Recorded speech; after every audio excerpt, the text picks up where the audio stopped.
Bonjour à tous et bienvenue dans l'épisode de cette série consacrée au démenti des mythes anticommunistes les plus courants. La propagande anticommuniste, n'hésitant pas à reprendre des lieux communs chers au fascisme et aux pires réactionnaires, s'infuse dans les mentalités et fait passer pour fait historique indépassable tout ce qu'elle est en mesure de débiter. Si nous avions évoqué dans un premier épisode le fameux Holodomor, il est aujourd'hui temps de s'attaquer à l'un des mythes les plus tenaces planant autour de l'histoire soviétique, le pacte germano-soviétique du 23 août 1939. Les cours, au collège et au lycée, sur les régimes totalitaires montrent souvent ce pacte comme l'alliance entre deux régimes semblables, qui au final s'appréciaient et n'avaient pas grand chose de différent. D'autres traitements de cet événement y voient une trahison de l'URSS, qui n'aurait eu aucun scrupule à passer un pacte avec l'Allemagne hitlérienne, et à partager la pauvre Pologne condamnée à être effacée de la carte pour la seconde fois de son histoire, sous le regard impuissant des démocraties occidentales, qui auraient tout fait pour préserver la paix.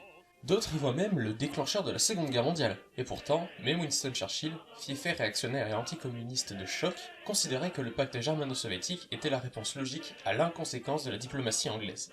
Aujourd'hui, nous voyons que ce mythe d'une alliance stalino-hitlérienne est fondamentalement erroné, et que les faits, les véritables faits historiques, sont bien plus accablants pour ces fameuses démocraties capitalistes qu'ils ne le sont pour l'Union soviétique. Commençons par une mise en contexte de ce fameux pacte. Les années 30 marquent une période de crise diplomatique intense et en particulier pour l'Union soviétique.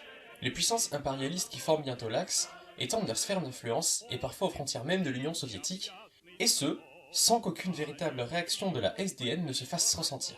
On peut parler de l'invasion de la Mandchourie en 1931 par le Japon, menaçant directement les frontières soviétiques, comme on peut parler de l'invasion de l'Éthiopie par l'Italie en 1935, condamnée vigoureusement par l'Union soviétique, et considérée mollement par les démocraties bourgeoises occidentales. La menace d'une guerre avec le Japon est très sérieusement envisagée par le gouvernement soviétique, qui doit, en plus, faire face à des tentatives de déstabilisation intérieure dès l'année 1936, comme nous l'avons déjà montré dans notre série sur les procès de Moscou. Autre menace directe aux yeux de l'Union soviétique, l'Allemagne. Si l'Union soviétique avait aidé la République de Weimar jusqu'à l'ascension au pouvoir d'Hitler, dans le cadre du traité de Rapallo de 1922, la donne change terriblement avec la naissance du Troisième Reich.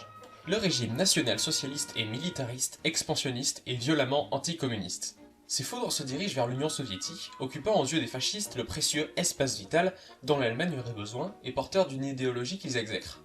Le régime hitlérien est la réaction de la frange la plus réactionnaire du capital financier face à la crise, comme l'a maintes fois démontré Dimitrov. Quoi de plus normal alors pour l'Allemagne que de vouer une haine sans borne à l'Union soviétique, haine que partagent certaines puissances européennes de l'époque. Le Troisième Reich se lance dans une pactomanie de grande ampleur avec un bon nombre de pays, faite conjointement avec sa remilitarisation express. Elle annexe l'Autriche en 1934 lors de l'Anschluss, condamnée là encore par l'URSS. Si on parle toujours du pacte germano-soviétique, on oublie souvent de parler des pactes de non-agression entre l'Allemagne et la Pologne en 1934, laissant présager un front particulièrement dangereux à l'ouest de l'Union soviétique. L'Allemagne et le Royaume-Uni en 1938, les pays membres du cordon sanitaire autour de l'URSS comme les pays baltes ou la Roumanie. On peut aussi parler des traités signés entre la France et l'Allemagne en 1938, le réarmement de la flotte de guerre allemande permis par le Royaume-Uni par le traité naval de 1935, etc. Car après tout, signer un pacte avec le régime nazi avant la Shoah, l'extermination des juifs, slaves et tziganes, peut aisément se comprendre, puisque l'étendue du programme idéologique et politique du nazisme n'est pas à son paroxysme. Ce n'est qu'après le lancement de Barbarossa que le nazisme devient le nazisme dans l'inconscient collectif. Mais avant cela, le nazisme national-socialiste ne paraissait guère différent des nombreux régimes autoritaires ou fascistes qui pullulaient en Europe. Il est clair que les démocraties bourgeoises, s'érigeant aujourd'hui comme boucliers contre la barbarie totalitaire, notamment via l'Union européenne, ont fait preuve d'une grande lâcheté et d'une grande complaisance à l'égard de la préparation à la guerre de l'Allemagne nazie. Le Troisième Reich voit le moindre de ses caprices permis par les puissances occidentales. Les accords de Munich du 30 septembre 1938 sont la preuve des multiples courbettes de la France ou du Royaume-Uni. La France, qui s'est longtemps présentée comme la protectrice de la Tchécoslovaquie, s'est empressé d'amendre à Munich, quand Hitler réclama pour lui la région des Sudètes. Chamberlain et Daladier savent très bien ce qu'ils font.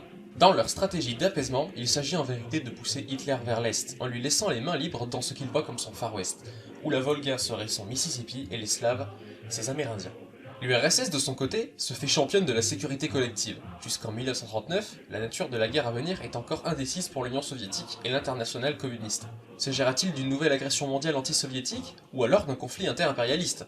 C'est dans ce cadre que l'URSS va multiplier les accords bilatéraux avec les démocraties bourgeoises. Elle dénonce toutes les annexions perpétrées par les fascistes, elle propose à de maintes reprises d'aider le gouvernement tchécoslovaque, à qui elle est liée par un pacte d'assistance mutuelle. Pourtant, la Tchécoslovaquie refuse l'aide soviétique et fait face au destin qu'on lui connaît aujourd'hui. L'URSS n'est même pas conviée aux accords de Munich, l'humiliant davantage. Elle relance les futurs alliés à de nombreuses reprises pour reformer le front commun de la Première Guerre mondiale contre l'Allemagne. Malheureusement pour elle, les rares défenseurs de cette idée, comme Barthou en France, sont rapidement écartés ou tués comme ce dernier. Et les grandes puissances occidentales font la sourde oreille. De son côté, le Royaume-Uni poursuivra jusqu'au bout ses pourparlers avec l'Allemagne, lui garantissant les mains libres à l'Est et le respect de ses zones d'influence. En 1939, les Alliés envoient cependant une délégation en Union soviétique, mais à bord d'un bateau de marchandises volontairement très lent, faisant perdre de précieuses semaines à un potentiel accord. Comble de la farce, cette délégation n'a aucun véritable plan contre Hitler et aucun des hommes la composant n'a le pouvoir de signer quoi que ce soit. L'Union soviétique voit de plus en plus qu'elle n'a rien à espérer des démocraties bourgeoises et se retrouve au pied du mur. Ne reste alors que l'Allemagne. Car le choix qui se posait à l'URSS était très simple, chercher à tout prix une alliance avec l'Occident capitaliste, faire cavalier seul, ou chercher alors un compromis avec l'Allemagne nazie. La première a échoué, tandis que la deuxième aurait très probablement créé un vaste front mondial anticommuniste que l'URSS voulait éviter à tout prix. Reste donc le choix douloureux de se tourner vers l'Allemagne. Face à la lâcheté de l'Occident et à la menace d'une guerre imminente à laquelle l'Union soviétique sait qu'elle est encore mal préparée, elle sait qu'elle n'a plus qu'à faire le nécessaire pour gagner du temps.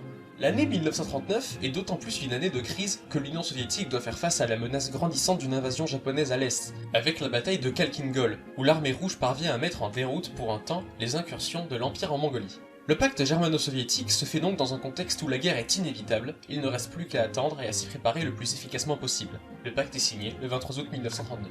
Il faut s'arrêter un moment sur cette notion de pacte. Ce pacte ne signifie pas que l'URSS noue une alliance avec l'Allemagne nazie, contrairement à ce que peut enseigner la propagande anticommuniste. Le pacte garantit temporairement d'éviter un état de guerre, et les Alliés n'ont pas déclaré la guerre à l'URSS quand ils l'ont déclarée à l'Allemagne. De plus, les Soviétiques n'ont pas sauté de joie à l'idée de signer un tel pacte. Lors de la signature du pacte, et sans doute conscient de l'étrangeté de la situation, Staline portera un toast et en déclarant ironiquement « À l'URSS, nouveau membre du pacte anti-Comintern », ce qui fera bondir de joie Ribbentrop qui ira raconter cette anecdote à Hitler, ce dernier persuadé qu'il venait d'avoir les soviétiques. Cependant, on reproche à l'URSS d'avoir profité du pacte pour étendre son influence sur de plus petites nations, telles que les pays baltes, la Finlande et la Pologne. L'Union soviétique a intégré les pays baltes à son territoire, mais ceci aurait fini immanquablement sous la botte nazie. De plus, il serait intéressant de parler du mouvement rattachiste à l'Union soviétique, très présent dans les pays baltes. Elle récupère la Bessarabie qui lui avait ravi la Roumanie pendant la guerre civile. En fait, ce pacte permet à l'Union soviétique de récupérer le vaste territoire qu'elle avait perdu après la guerre civile et les multiples traités qui se sont imposés à elle, comme le traité de Brest-Litovsk, signé avec l'Empire allemand, ou le traité de Riga, signé avec la Pologne. Il est temps de parler de la Pologne. Le Pologne est à ce moment-là un pays très isolé sur la scène internationale. Le régime des colonels, régime ultra-réactionnaire, est présenté aujourd'hui comme la victime innocente d'une invasion conjointe des deux régimes totalitaires. La Pologne n'est cependant pas toute blanche dans cette histoire. En effet, le gouvernement polonais vise aussi à étendre son territoire vers l'Est, dans l'objectif de rétablir le Grand-Duché de Pologne-Lituanie. Elle passe des arrangements avec l'Allemagne nazie et menace sérieusement la frontière ouest de l'Union, d'autant plus qu'elle avait déjà déclaré la guerre à la Russie soviétique dans les années 20. Elle participe aussi au démantèlement de la Tchécoslovaquie, puisqu'elle se rue sur la région de Teschen, qu'elle occupe jusqu'à l'invasion de l'Allemagne. La brave petite Pologne refusera d'ailleurs le passage aux troupes soviétiques pour venir en aide à la Tchécoslovaquie, montrant assez bien que derrière sa russophobie compréhensible due à son histoire récente, elle servait avant tout de petit télégraphiste pour la politique hitlérienne visant à faire la guerre à l'URSS en détruisant son principal allié en Europe centrale. En fait, l'invasion par l'Allemagne se fait uniquement parce que la Pologne refuse de céder le couloir de Danzig. Sans cela, il y a fort à parier que cette invasion ne se soit jamais faite et que les troupes polonaises aient rejoint l'Allemagne dans la curée à l'Est. Les territoires pris par l'URSS sont des territoires à population majoritairement biélorusse et ukrainienne, faisant donc partie intégrante des républiques soviétiques ukrainiennes et biélorusses. Ces territoires, vitaux pour la préparation de la guerre de l'URSS, sont arrachés après la reddition du gouvernement polonais, la Pologne n'existant plus à ce moment-là. Le terme d'invasion par l'URSS est erroné, puisque les faits ne correspondent même pas à la définition du droit international. Fallait-il, pour faire plaisir aux bonnes consciences, laisser la Wehrmacht occuper toute la Pologne et se retrouver encore plus proche des objectifs stratégiques qu'elle se fixera lors de la Grande Guerre patriotique ? Dernier point nombre, la Finlande. L'URSS veut sécuriser Leningrad, ville industrielle majeure, alors très proche de la frontière finlandaise.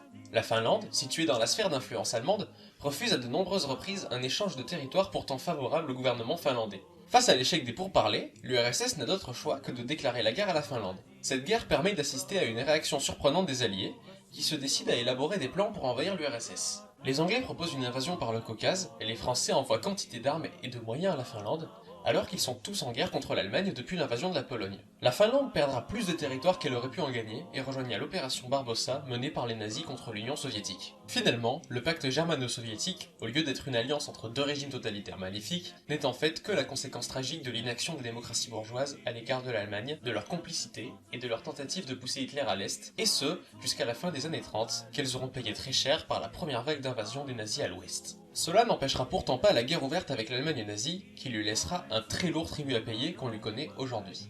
Enfin, notons que le pacte aura été d'un mal nécessaire pour l'Union soviétique, car elle lui aura permis de gagner 2 précieuses années. Le pacte germano-soviétique doit être analysé pour ce qu'il est et ne doit pas être mythifié, ni même glorifié. Il est marqué par un choix politique douloureux pour l'Union soviétique, qui aura suscité de nombreuses controverses et défections chez les communistes du monde entier. Il est de notre devoir de rétablir certaines vérités historiques et non pas de les magnifier par pur choix folkloriste. N'oublions jamais qui a donné le soutien politique et économique à Hitler et au nazisme, pour mener sa guerre d'extermination à l'Est. Là-dessus, nous n'avons de leçons à recevoir de personne. Nous nous invitons à lire les sources en description et à nous poser des questions en commentaire si vous en avez. N'hésitez pas à liker, partager et vous abonner. Les contributions des commentaires sont aussi importantes, voire plus importantes que la vidéo elle-même.